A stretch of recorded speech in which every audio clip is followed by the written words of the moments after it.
Wow, Datin, you've been acting since 1990, all the way to here we are. Yeah, Alhamdulillah. Quite a journey. Quite a journey. Your yeah. last horror movie was it Susuk? Well, susuk yes, berarti makan genre horror, tetapi mungkin watak yang tak sebegitu besar.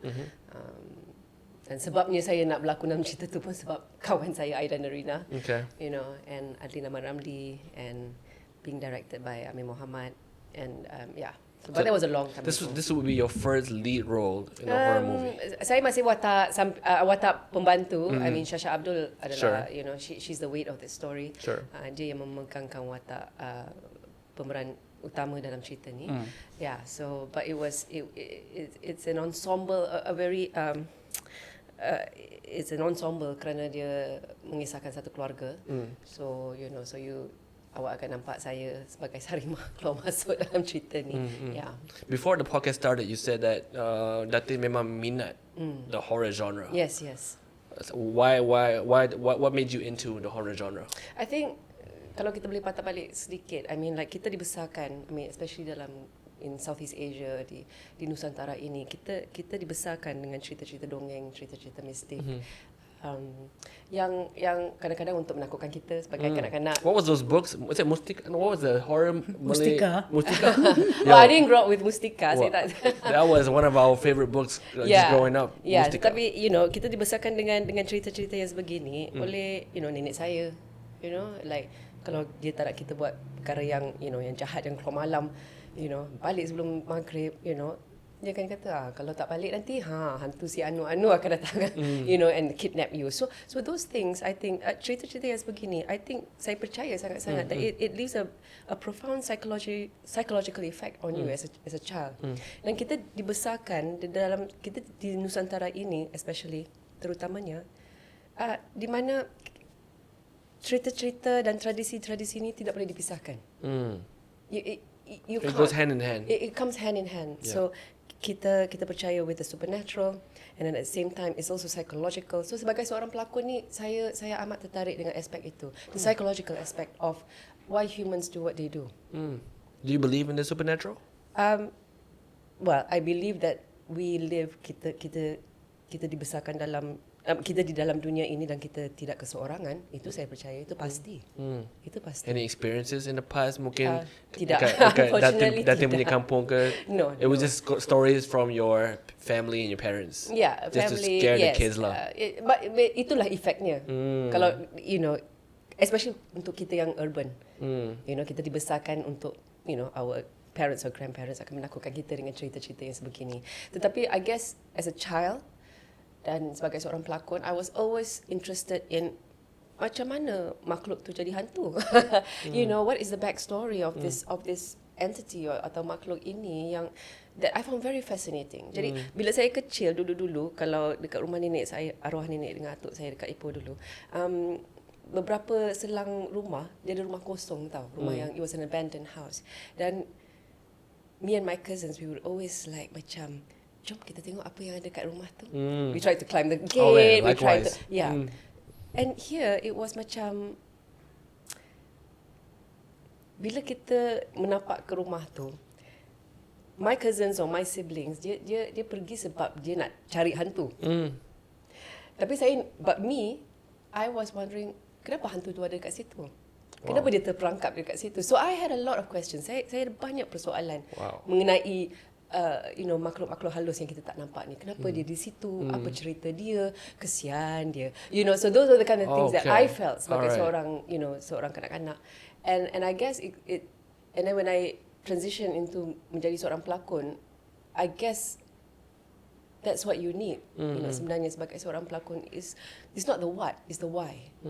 Bukan apa yang berlaku, tetapi kenapa ia berlaku. Yeah, that's a unique perspective. Zaman sekarang kita tengok kat TikTok, semua orang ada buat live nak cari hantu just for cheap scares. Yeah. But why? But that thing, you love to go deeper as to why hantu tu wujud. Well, itu sebagai seorang manusia. So when you got this script, when you got this movie, what was the most intriguing part of this movie that made you ask, oh, why did this happen? Yeah. So, apa yang buat Datin tertarik?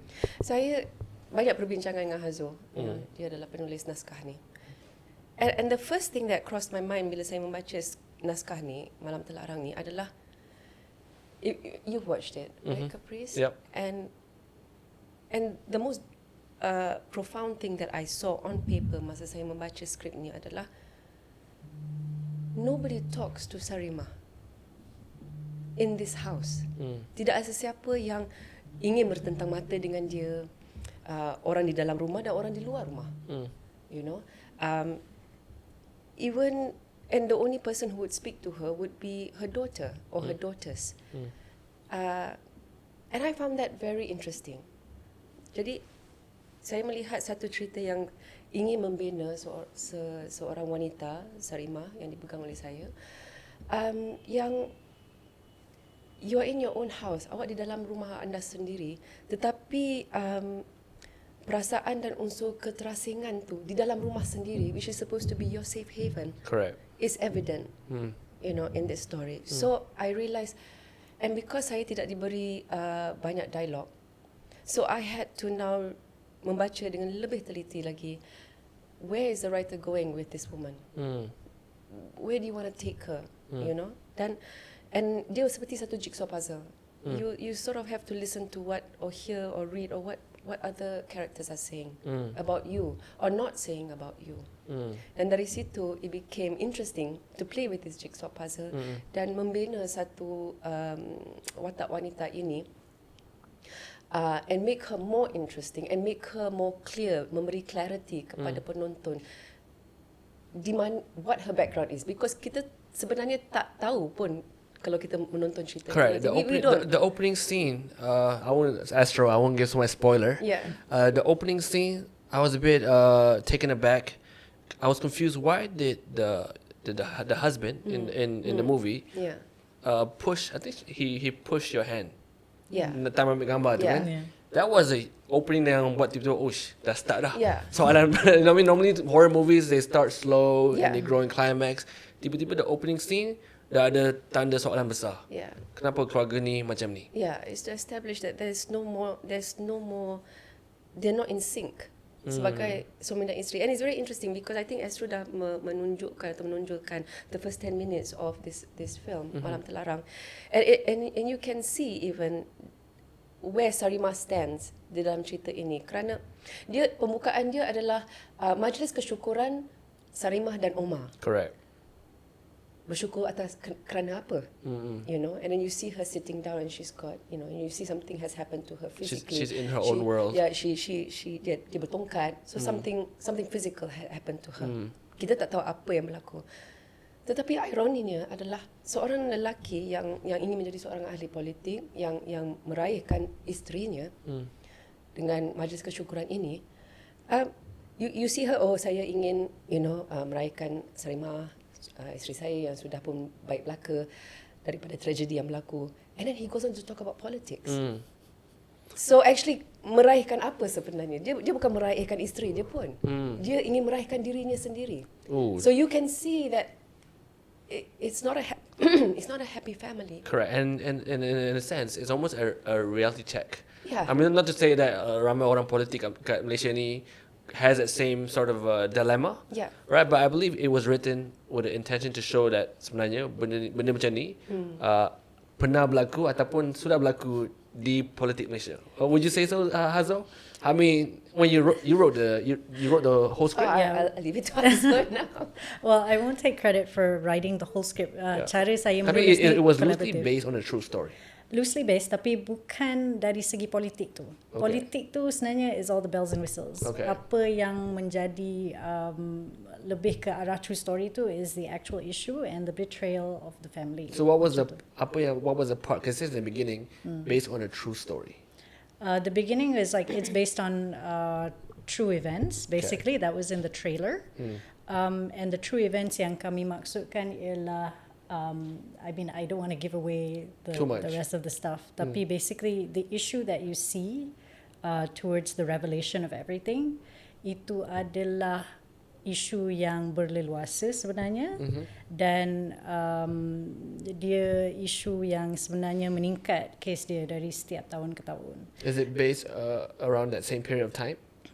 No, actually, in recent times, we've seen cases like that, especially when you talk about like violence or kind of this sort of abuse towards family members.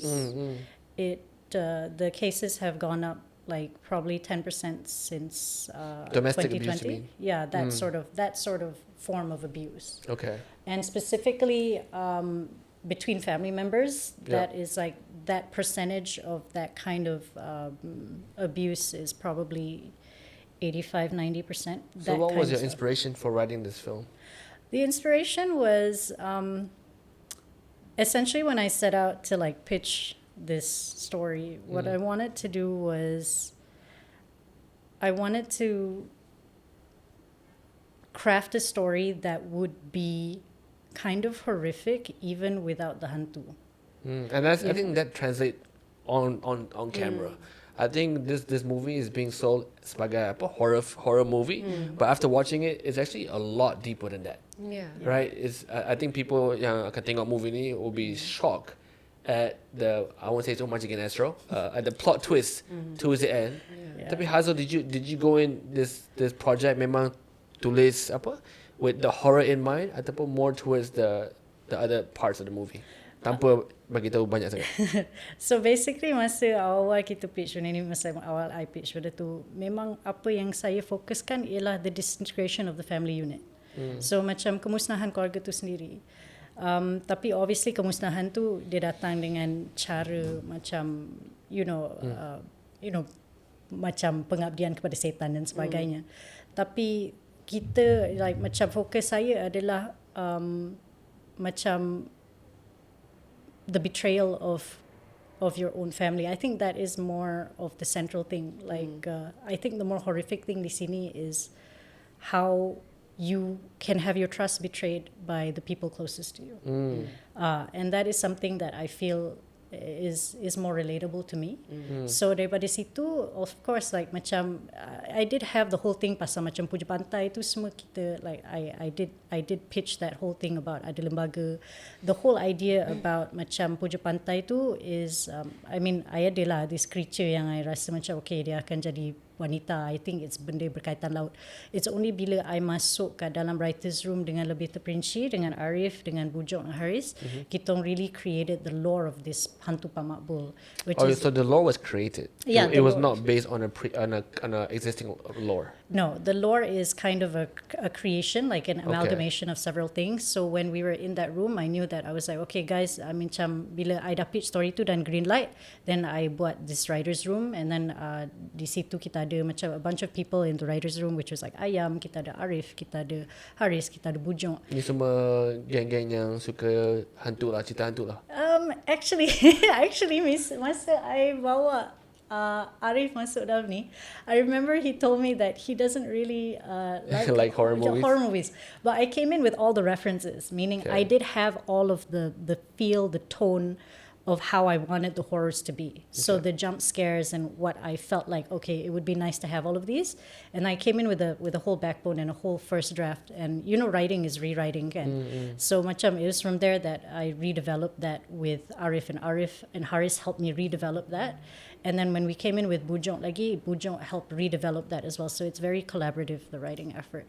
So in terms of the hantu, kita punya mazhab kita lah, masa kita memikirkan hantu tu ialah, kan ada hadis yang mengatakan singgahsana jin adalah di laut, ataupun samudera jin adalah di laut. So I memang nak buat a puja pantai punya story. So daripada situ kita macam okay, make sense lah. Kalau dia dari laut, maksudnya dulu kita ni ada, sebelum Malaysia jadi Malaysia kan, this whole Nusantara was basically macam pentas Sunda lah. So that means dia ancient, dia datang dari the zaman pentas Sunda. So that means it makes sense lah that she's like speaking Sunda or something like that. That is the creation of the hantu. Okay. Yeah. When she showed up, I won't say when she showed up on camera, I was shocked. Oh really? Yeah. Okay. I kept fikir sebab kan the lead up to the big reveal, apa kita fikir dia akan nampak seram, hodoh, maybe a lot of blood. Oh no. Oh. No. Tapi bila when she showed up, I was like, oh, this is different. I memang dari pitch. Yeah. She was the queen of the. Was she the queen? It's kind of like, I mean, the way that kita like, you know, daripada I pitch dulu, dia orang tanya macam kau nak hantu macam mana kan? And I cakap, aku nak hantu cantik tu. Yeah. I mean, the main That's the thing- part that Tapi I kita was shocked. dibesarkan dengan, you know, like if you talk Hantu about seram. Pontianak, you know, they were all, kita diceritakan dia suatu masa dahulu dia memang seorang wanita yang cantik di dalam kampung itu. You know, they were always portrayed as very beautiful women. Dan kalau kita lihat filem-filem Melayu klasik, the 50s, the 60s, where you had Pontianak, you had all this female-centric cerita hantu based on them. They were always so beautiful. The Maria Manados, they were radiant, you know, they're so radiant on screen, and so you know, bila you always want to see something ugly. I was expecting, you know, because kita ingin melihat kehodohan itu, kejijikan itu. Correct. You know, dalam makhluk ini. And it's also a psychological effect when you see something that is beautiful instead of ugly. The ugly yang you expect is not really ugly. It is really beautiful. That you are so immersed in this beauty. Correct. And then that's where I think it was very interesting untuk Sarimah juga. So because you've lost everything, you know, kita melihat satu wanita yang terasing di dalam rumah dia sendiri. And you know that background dia is not a very nice background. Daripada if you really listen to the dialogue, you know, dia seorang wanita yang sangat dihina. You know, her background, latar belakang dia perempuan joget, perempuan ronggeng, you know. And she probably wasn't a very good dancer either, you know, sebab you see her flashback, dia seorang penari rombongan, you know, that goes to all these big festivals in this small town. Correct. Kan, macam tu. Correct. So and obsesi dia dengan suami dia. I mean, there were penonton yang juga tanya, what's with the obsession? What was with the obsession? You don't need a reason to be obsessed with someone.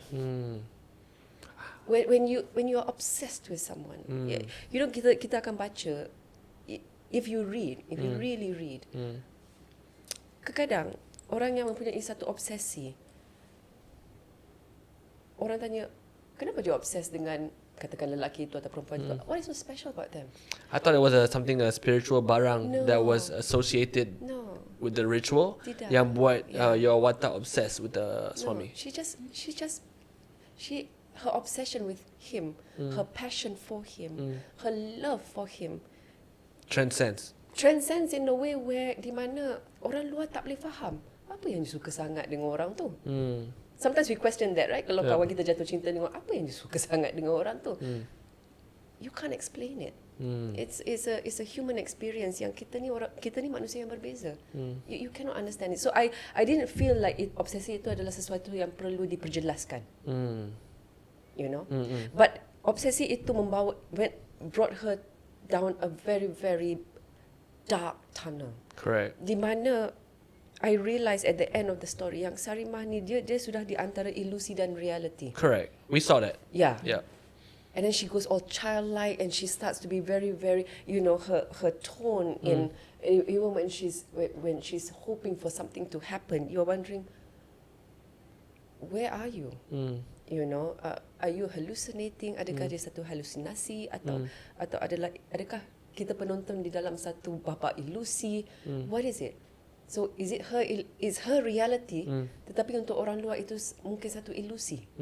So that was what made Sarimah for me even more interesting. Correct. You know, so yeah, so that's psychologically that's also very interesting. Yeah, I don't know whether it was your intention to do this, tapi bila hantu tu muncul, like you said, hantu tu lawa, pretty, tapi it just opposed the humans in the movies. Correct. Yang sangat-sangat jijik. Ada yang benda yang berlaku yang sangat-sangat jijik. Yeah.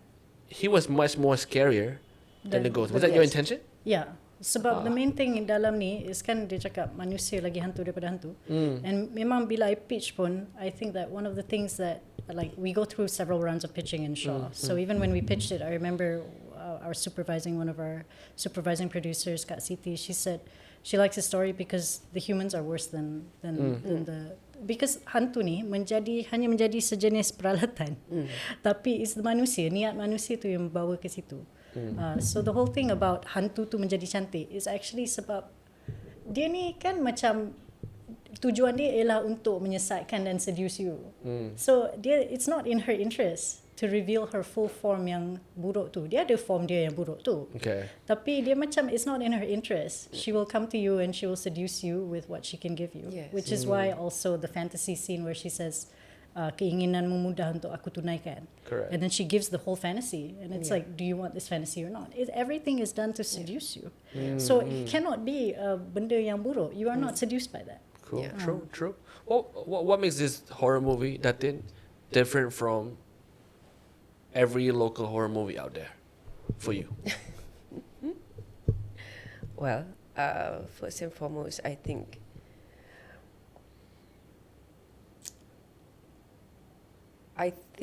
bagi saya lah, it's like the horror is a typical genre that is given because dia mempunyai makhluk di dalam cerita ni kan. Tetapi apa yang mungkin membezakan adalah ia adalah satu naskah that I was interested in, and I love films and horror films, dan I found it so interesting sebab bila orang cakap pasal hantu-hantu, but no, it's a story about these women in this house, di dalam satu rumah yang sepatutnya menjadi is your safe haven, tempat yang kita rasa selamat, Masjid, kita bina masjid. Membina masjid ini. Dan of course penulis melakarkan cerita ini berdasarkan satu keluarga yang berlatarkan politik in a very small town, dalam pekan yang kecil. So, jadi semua orang mempunyai cita-cita besar dalam pekan kecil ini, right? Dari suami dia, anak-anak dia, dan Sarimah sendiri, her cita-cita dia hanyalah untuk meraihkan cinta suami dia. That's long gone. That's so long gone. And sometimes I cry when I talk about this because it's so sad.